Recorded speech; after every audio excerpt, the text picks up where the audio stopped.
આજથી થોડા દિવસો પહેલા રાજકોટ ગેમ ઝોનમાં બનેલ અગ્નિ હત્યાકાંડની ઘટનાના પગલે સમગ્ર ગુજરાતભરમાં દરેક જિલ્લાઓમાં ગેમ ઝોન હોય ત્યાં બંધ કરાવવાના રાજ્ય સરકારે આદેશ આપ્યા હતા અને આ આદેશ બાદ જ જૂનાગઢમાં ફજલ પાલકા ચકડોળ સહિતની વિવિધ વસ્તુઓ બંધ કરવામાં મહાનગરપાલિકાનું તંત્ર એક્શન મોડમાં આવ્યું હતું. જ્યારે આ મહાનગરપાલિકાનું તંત્ર એક્શનમાં આવ્યા બાદ જૂનાગઢના ભવનાથ વિસ્તારમાં જિલ્લા પંચાયતના ગેસ્ટ હાઉસની સામેના આવેલા મેદાનમાં ફજલ પાલકા ચકડોળ સહિતના સાધનો બંધ કરાવવામાં આવ્યા હતા. તેને છેલ્લા 1-2 મહિનાથી આ સાધનો બંધ હતા. જ્યારે આ સાધનના માલિકોના ધંધા રોજગાર વેપારો બંધ થતા આ વેપારીઓ બેરોજગાર બન્યા હતા. તેને લઈને આજરોજ મહાનગરપાલિકાના કમિશનરશ્રીના બંગલે ધામા નાખ્યા હતા અને કમિશનરશ્રીને રજૂઆત કરવા માટે આ ફજલ પાલકાના માલિકો પહોંચ્યા હતા, પરંતુ કમિશનરશ્રીએ આ લોકોની વાત સાંભળવા તૈયાર નહોતા અને રજૂઆત પણ સાંભળી નહોતી ને તેઓને કહ્યું કે અહીંયા રજૂઆત કરવા અવાય પણ નહીં, અમારું ઘર છે, તમે ઓફિસ આવજો તેમ કહેલ હતું. અને ત્યાંથી આ લોકો નારાજ થઈ અને બહાર નીકળીને પોતાની રણનીતિ ઘડી હતી અને જ્યાં સુધી આ પ્રશ્ન હલ નહીં થાય ત્યાં લગી અમારું આંદોલન ચાલુ રહેશે તેમ જણાવ્યું હતું. ને આગામી સોમવારના રોજ સવારે 11 કલાકે જલદ આંદોલન વેગ પકડે તો નવાઈની તેમ વાત કરી હતી. બરાબર, એમ અત્યારની વાત નથી થતી. એ સોમવાર પછી આપણે આગળ વધવું કેમ એની ઉપર છે. પછી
સાહેબને જોવાનું, અમારે નહીં જોવાનું. કઈ હગે ઈ તમને?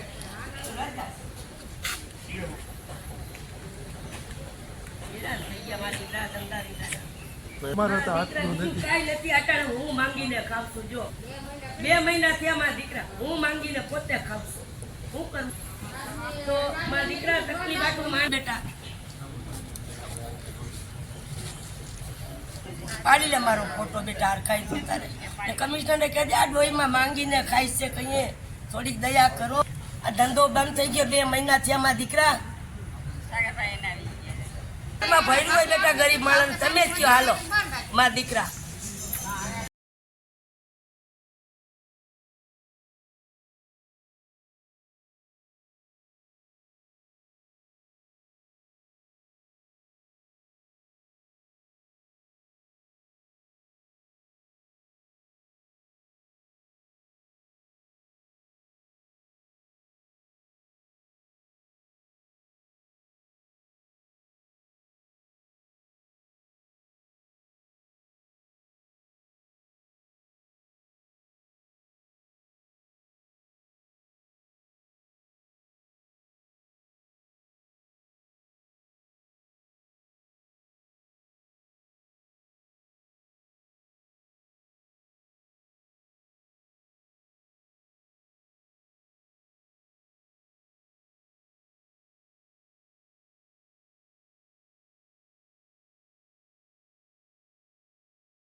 સાહેબને જોવાનું, અમારે નહીં જોવાનું. કઈ હગે ઈ તમને?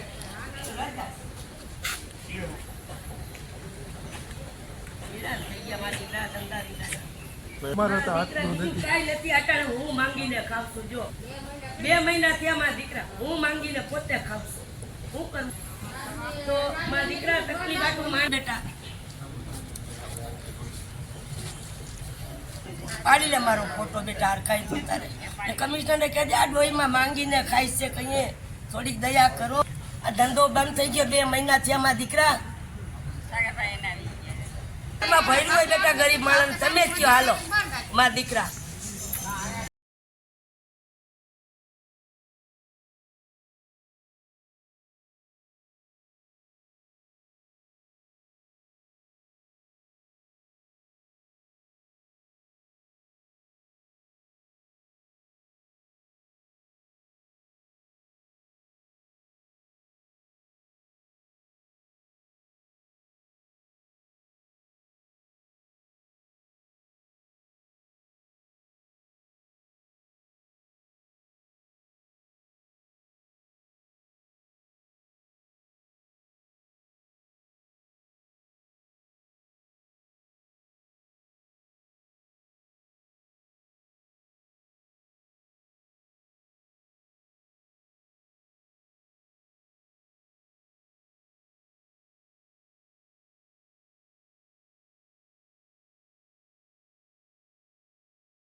આપના નામથી? મારું નામ કટારિયા પ્રકાશ છે અને અમે ભવનાથ જે જિલ્લા પંચાયતનું ગ્રાઉન્ડ છે ત્યાં રમતગમતના સાધનો ચલાવીએ છીએ કે જે એવા સાધનો કે જે હાથથી ચાલે છે કે જેમાં કોઈ જાનહાનિ થાય એમ નથી, બરાબર. એની પરવાનગી માટે અમે શ્રી કમિશનર સાહેબના બંગલે ગયા હતા અને બંગલે ગયા પર ત્યાં કમિશનર સાહેબ અમને મહિલા નહોતા કે જે આ ઘટના બની છે ટીઆરપી ગેમ ઝોનની એ બહુ દુઃખદની વાત છે, પણ એને બહુ ઝાઝો સમય વીતી ગયો છે અને એવું નથી પણ ગુજરાતમાં ઠેર ઠેર જગ્યાએ મેળાના આયોજન થયા છે. આપણે ગુજરાતની જ વાત કરીએ તો પરબધામ હમણાં અષાઢી બીજનો મેળો થયો હતો, ત્યાં પણ ટોટલી રાઈડો હતી કે નાની નહીં કે જે મોટી, તો પણ એને પણ પરવાનગી આપવામાં આવી હતી. તો અમે તો ભવનાથમાં સામાન્ય કે જે હાથથી ચાલે છે કે જેમાં કોઈ પાવરની જરૂર પડતી નથી, કે જે હાથથી ચાલે છે એવી રાઈડો ચલાવવાની પરવાનગી લેવા ગયા હતા, પણ કમિશનરે અમને કોઈ જાતનો ઉત્તર આપ્યો નથી, અમને મળવા આવ્યા નથી. આગળ નહીં થાય તો શું કરશો? આગળ નહીં થાય તો અમે સોમવારે અમે એવો નિર્ણય કર્યો છે કે સોમવારે અમે કમિશનરના બંગલે જઈશું અને ત્યાં તેમને આવેદનપત્ર દેશું અને જ્યાં સુધી અમારી માંગની સ્વીકારવામાં ના આવે ત્યાં સુધી અમે ધરણા ઉપર બેસું અને મૌન ધરણા ઉપર બેસશું. બેઠા હતા અમે 2 થી 3 કલાક અમે બેઠા કમિશનરના બંગલે, પણ કમિશનર સાહેબે અમને કોઈ જવાબ જ આપ્યો નહીં. અમને મળેલા જ નથી તો અમે કેમ ખરેખર કમિશનર સાહેબને અમને મળવું જોઈએ, અમારી રજૂઆત સાંભળવી જોઈએ. કમિશનર એ પ્રજાનું નેતૃત્વ કરે છે, જુનાગઢ જિલ્લાના છે અને અમે કોઈ બહારના લોકો નથી, અમે અહીંના જ છીએ, બરાબર. અવડું મોટું જ્યારે આ પરબધામમાં મેળો આયોજન કરવામાં આવ્યું ત્યાં પણ મોટી મોટી રાઈડો જો એને પરવાનગી આપવામાં આવતી હોય તો અમને કેમ નહીં? અમારે તો હાથથી ચલાવવામાં આવે છે એવી વસ્તુ ચલાવી છે. કોને આપી હતી મંજૂરી? એ તો અમને બહુ જિલ્લા કલેક્ટરે જ આપેલું હોય, મામલતદાર, જિલ્લા કલેક્ટર. તો કે છો તો ખરેખર એનીમાં પગલાં ભરાવો છે? ખરેખર તો જો મંજૂરી આપવી જોઈએ તો બધાને આપવી જોઈએ, એકને આપીને એકને એવું ના હોવું જોઈએ. રજા બધા માટે સરખી હોવી જોઈએ, દરેક અધિકારી માટે. ભરાવો છે?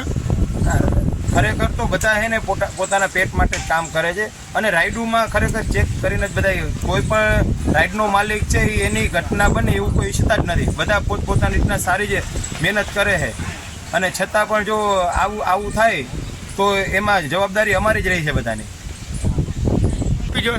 ખરેખર તો જો સમાન બધા માટે કલેક્ટરને સમાન રહેવું જોઈએ, બરાબર. બધાને માટે સમાન હોવું જોઈએ અને જો ખરેખર ન્યા મંજૂરી આપી તો અમને મંજૂરી આપવી જોઈએ.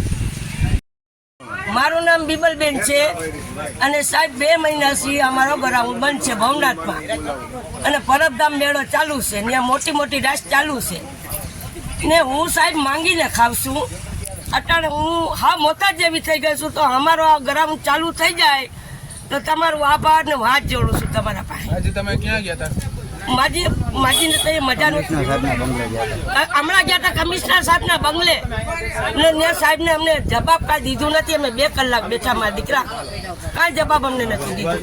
અમે બેસીને વહી આવ્યા. અમને જવાબ ગરીબ માણસને દેવું પડે ને બેટા, ગરીબ માણસને અમને જવાબ નથી દીધું.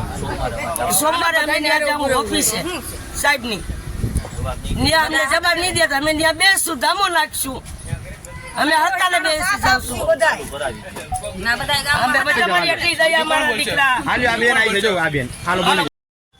મારું નામ ભરડવા નિલેશભાઈ છે.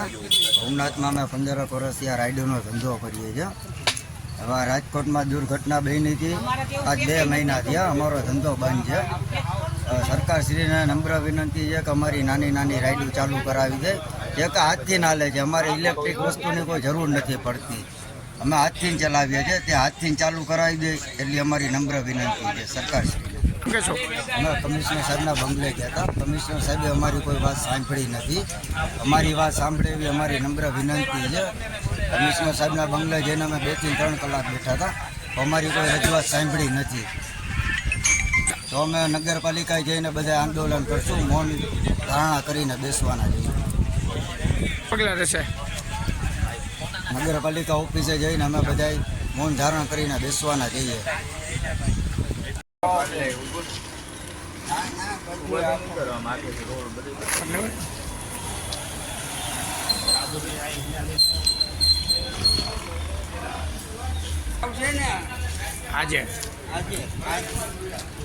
જૂનાગઢ શહેરમાં છેલ્લા ઘણા સમયથી રોડ રસ્તા ગટર પાણીના અનેક પ્રશ્નો ઉદ્ભવ પામ્યા હતા, પરંતુ જૂનાગઢ શહેરના ગોકુલ ચેમ્બર પાસેના જે મેઇન રોડ છે તે રોડના ગટરના ઢાંકણા ઉપર ઠળીને ઠોસ જેવા થઈ ગયા છે અને હળી ગયા છે.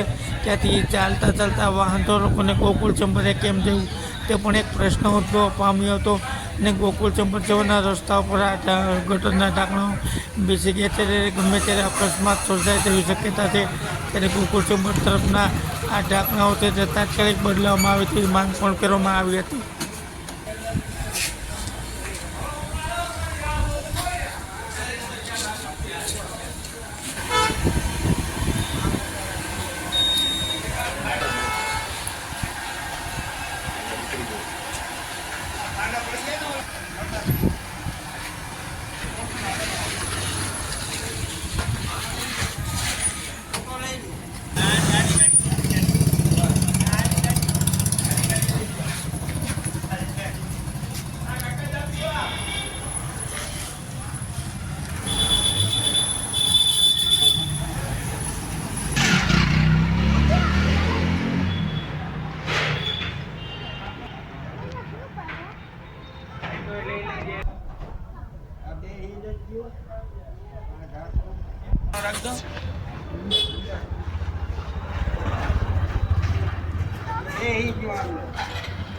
આગેથી લે એટલે હે ને બેહી ગયેલું દેખાય.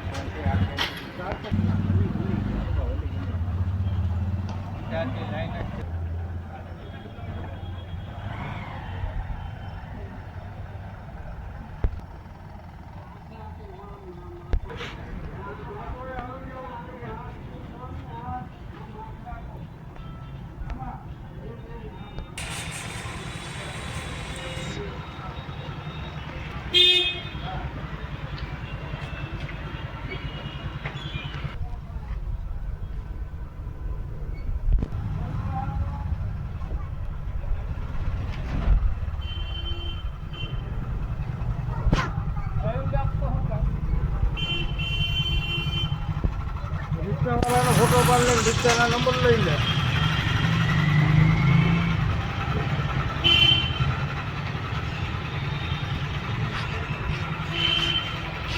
હવે પાછો મમતભાઈ નો ફોટો લઈ લે.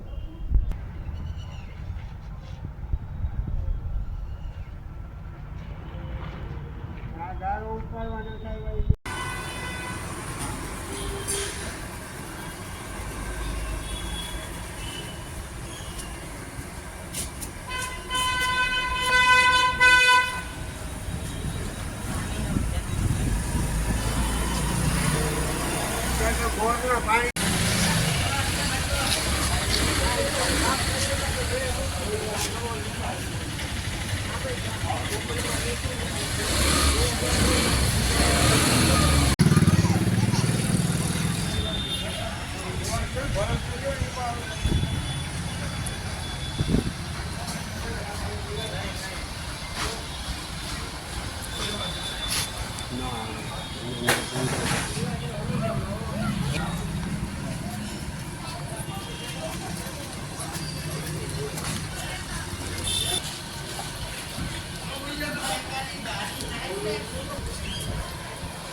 હા જો કરશનભાઈ નેરુભાઈ કિલ્લે ખેડિયા ગોકુળ ચેમ્બર ચીકડા કુંડની પાસે આ ગટર આવેલી છે. લિબર્ટી ટોકીની બાજુમાં ગટર નીકળેલી છે. આ 25 વર્ષ પહેલાંની જૂની છે. હજી કોઈ રિપેર કરવા આવ્યું નથી. અને આમાં ઢાંકણા તૂટી ગયા બધાય, 8 થી 9 ઢાંકણા. કોઈ રિપેરિંગ કરવા આવતું નથી. આજે 2 છોકરીઓ પડી ગયો હમણાં રિક્ષા હલવાણી, 2 છોકરીઓ પડી ગઈ અહીં ખાડામાં કાલે. ને આજે એક રિક્ષાવાળો ત્રાહો થઈ ગયો.